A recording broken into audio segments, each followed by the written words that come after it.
اے چادر میں لپٹنے والے، اٹھو، اب خبردار کرنے لگو اور اپنے پروردگار کی بڑائی بیان کرو، اور اپنے کپڑے پاک رکھو اور شرک کی گندگی سے تو الگ ہی رہو، اور اس نیت سے احسان نہ کرو کہ اس سے زیادہ کے خواہاں ہو،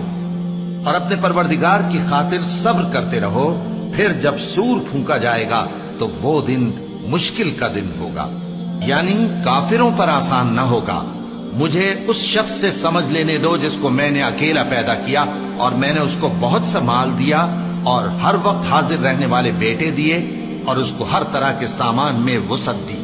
پھر بھی لالچ رکھتا ہے کہ میں اسے اور زیادہ دوں۔ ایسا ہرگز نہیں ہوگا، یہ ہماری آیتوں کا بڑا مخالف رہا ہے۔ میں اسے ایک بڑی چڑھائی چڑھاؤں گا، اس نے غور و فکر کیا اور ایک بات ٹھہرا لی، یہ مارا جائے، اس نے کیسی تجویز کی، پھر یہ مارا جائے،